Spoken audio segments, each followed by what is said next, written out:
Good evening, you're watching Mission 2024. I'm Preeti Chaudhary. Huge development in the cash for query case. The latest is Mahua Moitra, TMC MP, who's at the center of the storm, has now been summoned by the Ethics Committee. She has been asked to appear at 11 a.m. on the 31st of October. Today, lawyer Jai Anand Dehadrai, who filed the complaint against Mahua, and BJP MP Nishikant Dubey, who wrote to the Speaker seeking a probe against the TMC MP, were questioned. Sources have told India Today that the ethics panel has taken a serious view of the allegations against Mahua Moitra. Sources added that BJP MP was asked about whether his complaint against Mahua was due to personal discord.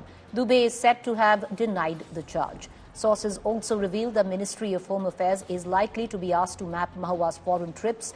Remember, Mahua Moitra is accused of sharing her parliament log with businessman Darshan Hiranandani. The Dubai-based tycoon has allegedly, in an affidavit, said he drafted and posted questions on the Adani issue using the TMC MP's parliament login. Vinod ji, आपने आज statement लिया है आनंद देहाद्रा जी के और निशिकांत दुबे जी के। क्या अभी अक्टूबर 31 को महुआ मोइत्रा को समन किया आपने? जी, दोनों लोगों की बात सुनने के बाद कमेटी ने निर्णय लिया है कि 31 तारीख को 11 बजे महुआ मोइत्रा को कमेटी के सामने बुलाया जाए, इसलिए आज उनको सम्मन किया गया। और सोनकर जी, क्या दर्शन हीरानंदानी को भी आपके एथिक्स कमेटी समन करेंगे इसके बाद? देखिए, ये कमेटी जो भी निर्णय करेगी उस समय देखा जाएगा, लेकिन वर्तमान में यही निर्णय हुआ है कि महुआ मोइत्रा को 31 तारीख को 11 बजे कमेटी के सामने उपस्थित होने का सम्मन जारी किया जा रहा है। वो आए और अपनी बात अपने समस्या में जो कहना है कहें। जी, आप कमेटी के सामने प्रस्तुत हुए थे, आज क्या कुछ कहना चाहेंगे? कुछ नहीं कहना चाहेंगे। जो भी मेरे से पूछा गया था वो मैंने सच कमेटी के सामने मैंने पेश कर दिया। उसके अतिरिक्त मैं और कुछ नहीं कहना चाहता हूँ। क्योंकि आपको 2 बार बुलाया गया, अंदर एक बार दोबारा से बाहर भेजा गया, क्या कुछ अंदर डिस्प्यूट नहीं? कोई डिस्प्यूट नहीं हो रहा था। सब जितने भी मेंबर्स थे उन्होंने मेरे से बहुत अच्छे से और कॉर्डियली मेरे से सवाल पूछे।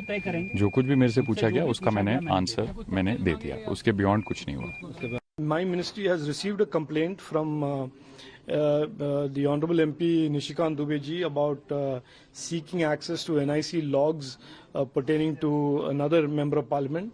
Those will be acted upon as per the rules of the government, and NIC will act on it as per the laid down rules on issues like this. I want to cut across to my colleague Polumi Saha reporting on the story. Polumi, could you get us up to speed with the latest? The Ethics Committee today took the statement of both the lawyer in question who lodged the complaint as well as Nishikant Dubey, and Mahua Moitra now summoned on the 31st of October. Is there any chance of Mr. Hiranandani also to be summoned here? Well, at the moment, Preeti, the ethics panel has not taken a decision or a call on that. If need be, they would look into the possibility of also asking Mr. Hiranandani to join in as far as this probe is concerned. Of course, he doesn't live in India. He lives in Dubai. So whether the possibility of a video conference or otherwise could be explored, we don't know. But at the moment, of course, we've asked this question of the ethics committee because he himself, of his own accord, has written to the ethics committee on a sworn affidavit his timeline of events. He has presented his case before them. So clearly he is willing to testify in that sense, if you may look at it that way. But at the moment, of course, what we're also learning, there's a possibility that they could have it, in a sense, it's obviously notarized. It's stamped with the Consul General of Dubai's stamp. So already it's a sworn affidavit, but they could have it, notarized further in the form of an apostle, basically so that it can be actually used during these proceedings and otherwise as well, because remember there are other cases, and Mr. Hiranandani's affidavit has also been attached to the one before the Lokpal as well. So there could be that possibility, something that the ethics panel has not explored as of yet. For the moment, they have called Mahua Moitra. They are going to officially write to her and ask her to join the investigation, the probe, on October 31st at 11 a.m. Preeti. Polumi, what are we looking at? Because the Ethics Committee can at best maybe suspend Mahua Moitra but not disqualify her. Well, at the moment, of course, the options are open before them. They are only an authority which can recommend action to the Lok Sabha Speaker. The Speaker then has to, of course, take a call based on the gravity of the alleged offence if proven, and then, of course, decide what sort of action should be taken against the Member of Parliament. But at the moment, of course, the Ethics Committee says that all options are open before them. They're going to investigate this further. They've also decided to write to the Ministry of Home Affairs and the Ministry of Information Technology seeking more information in terms of the conversations that these individuals in question, Mohua Moitra, Darshan Hiranandani, Jayanant Dehadrai, all of them had in terms of logins that happened using Mohua Moitra's login credentials, from which IP addresses they happened over the last 5 years. They have sought the MHA's opinion as to whether indeed national security was compromised in any way. The MHA could also be roped in to see if all of Mohua Moitra's foreign trips in the last 5 years when she has been Member of Parliament were indeed ones that were cleared by the Lok Sabha Secretariat. All of these various technical details will be gathered before, of course, the committee comes to any sort of conclusion, because one, of course, there are very serious charges which have been levelled by Jayanant Dehadrai and Nishikant Dubey against Mohua Moitra, but it remains to be seen if Jayanant Dehadrai has provided sufficient evidence to back those allegations and claims. It's one thing to say I overheard conversations between Mohua Moitra and Darshan Hiranandani, and another to prove it. All right, Paul, we appreciate you joining us. Many would also suggest, especially constitutional expert, that this matter should have been referred by the Speaker to possibly the Privilege Committee and not the Ethics Committee. But having said that, we're going to keep a keen eye on all developments and fallouts of this case. 31st October is when Mohua Moitra will give her statement before the Ethics Panel. With that, let's quickly shift focus to the state of Rajasthan. Weeks to go for Rajasthan polls. The ED heat continues to be on Rajasthan Chief Minister Ashok Gehlot's son, Vaibhav Gehlot. Vaibhav Gehlot, summoned in a foreign exchange violation probe by the ED, skipped summons today. Speaking exclusively to India Today, Vaibhav Gehlot said it was a conspiracy by the centre against his father and that the government agencies were being misused by the BJP. ED also conducted raids at multiple locations, including searches at 11 locations linked to former state Education Minister of Rajasthan Govind Singh Dotasra and Congress MLA Om Prakash Hudla in connection with a money laundering case linked to paper leaks. Meanwhile, Sachin Pilot claimed that the raids were merely BJP's tactics to intimidate the Congress party in Rajasthan.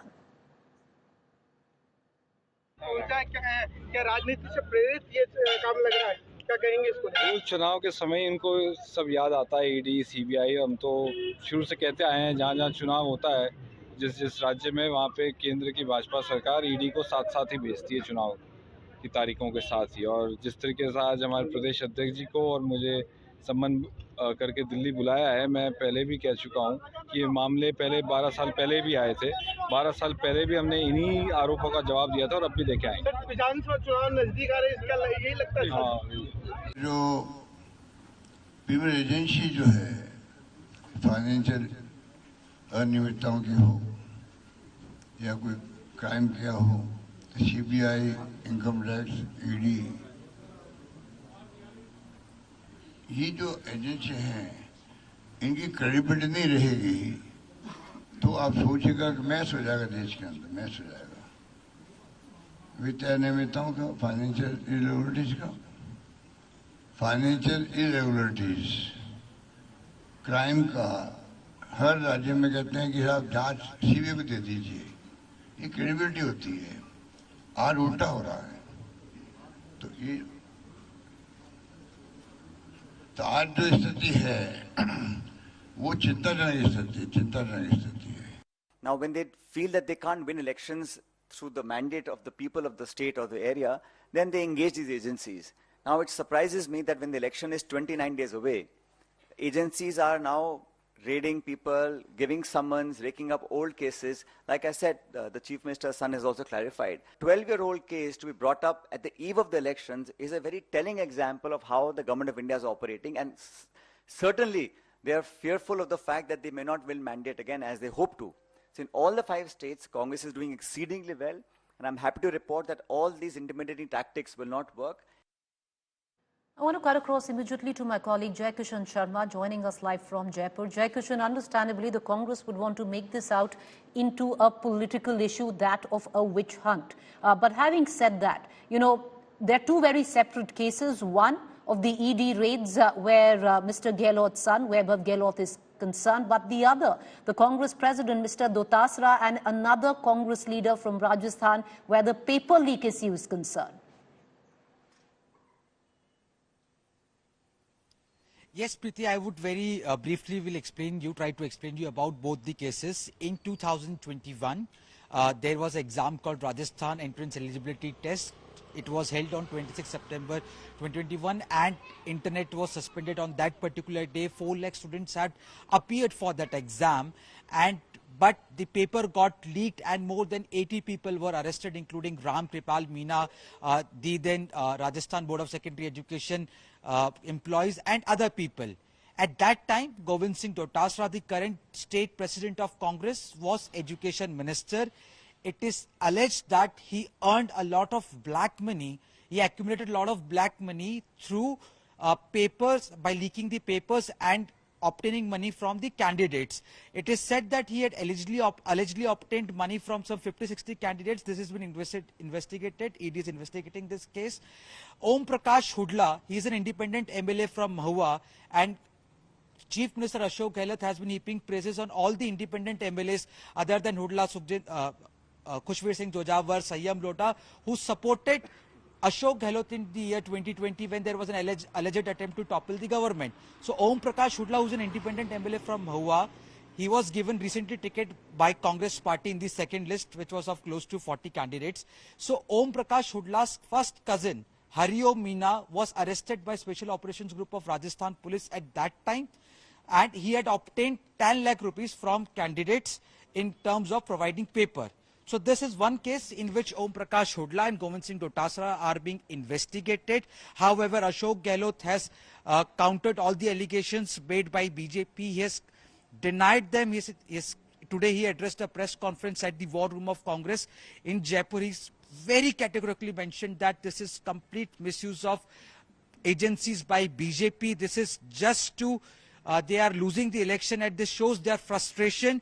Priyanka Gandhi was here yesterday in Jhunjhunu. She made some important announcements for women, for poor people in Rajasthan, poor families, close to 1 crore families in Rajasthan state. Now, in Vaibhav Gehlot case, what we have been hearing from sources that in 2015 a complaint was lodged which stated that Vaibhav Gehlot routed illegal money from a shell company, and that money was further diverted to a Mumbai-based construction company, and that Mumbai-based construction company built in a hotel here in Jaipur. So Vaibhav Gehlot is allegedly told to be a partner in that company, and he siphoned money through Ratan Kant Sharma, who is who was earlier partner with him also, and his wife Himanshi Gehlot. Now BJP is on one hand is using this entire episode to create an image of Congress, to dart the image of Congress by saying that they are a corrupt party, future of youngsters was compromised. On the other hand, Congress party is also utilizing this entire raids in their interest by playing victim card and telling people that see how the central government is misusing the agency. Preeti. All right, appreciate you joining us. Understandably, it's going to take a more political turn. It is interesting. Over the last 3 months, 15 times, the ED has called in on Congress leaders, and the Congress is going to try and leverage it politically at that. With that, let's quickly move on to the other big political story which is developing, and that is the politics around the official inauguration date of the Ram Mandir, January 22nd, 2024. Prime Minister Modi was officially invited by the Ram Mandir Temple trustees to attend the Ram Mandir consecration ceremony in Ayodhya, but the invite has sparked a political showdown. From Congress to the DMK to the Uddhav Sena faction, opposition leaders not only claim that invite for Modi is aimed at the 2024 general elections, but some even question why a similar invite was not extended to opposition party leaders. एक ऐतिहासिक क्षण है, लंबे संघर्ष के बाद ये राम मंदिर बन रहा है। इस पे किसी तरीके की राजनीति नहीं होनी चाहिए या राजनीतिक फायदा उठाने का काम नहीं करना चाहिए। शिवसेना का भी इसमें काफी योगदान रहा है संघर्ष में। उद्धव साहब ठाकरे जी जब मुख्यमंत्री बने थे तो वो वहाँ पर अयोध्या पहुंचे भी थे और मुख्यमंत्री होने के नाते और राजनीतिक पक्ष के लीडर होने के नाते उन्होंने एक भव्य राम मंदिर बने उसके लिए एक योगदान भी दिया था। तो उम्मीद करते हैं सभी को बुलाया जाएगा और राजनीति से दूर रखा जाएगा। 2024 के चुनाव में इस्तेमाल नहीं किया जाएगा। निमंत्रण सिर्फ एक ही पार्टी को जा रहा है क्या? कौन कौन पहुंचता कौन नहीं पहुंचता उस पर मैं कोई टिप्पणी नहीं कर सकता हूं, लेकिन भगवान सिर्फ एक पार्टी तक सीमित रह गए हैं क्या? अब उनको अपनी परिस्थितियों को देखते हुए क्या करना है वो निर्णय लेंगे, लेकिन आप इसको एक पार्टी का प्रोग्राम बना रहे हैं। क्या ये पार्टी का प्रोग्राम है और एक ही व्यक्ति विशेष का ही प्रोग्राम है? तो ये मेरी तो समझ में नहीं आता। भगवान तो सबके हैं ना। मोदी प्रधानमंत्री है वो जाएंगे ही, इतना बड़ा इवेंट कौन छोड़ेगा भाई? शिवसेना थी, बजरंग दल थी, विश्व हिंदू परिषद थी, रथ यात्रा भी निकाल ली थी अडवाणी साहब ने। तो ये सबका परिणाम है कि राम मंदिर बन रहा है। खून बहाया लोगों ने, जेल में गए, मुकदमे चल रहे हैं अभी भी सभी लोगों पर। तो मोदी जी अब जाएंगे और राम मंदिर की पूजा करेंगे, लेकिन मुझे लगता है कि चुनाव आ रहे हैं, कि चुनाव की तैयारी। क्या राम मंदिर भारतीय जनता पार्टी का मंदिर है? ये हमारे देश के हर व्यक्ति का मंदिर है, हमारे सनातन धर्म का एक बहुत बड़ा प्रतीक है और मुझे बड़ी खुशी है कि राम मंदिर अंत में बन रहा है।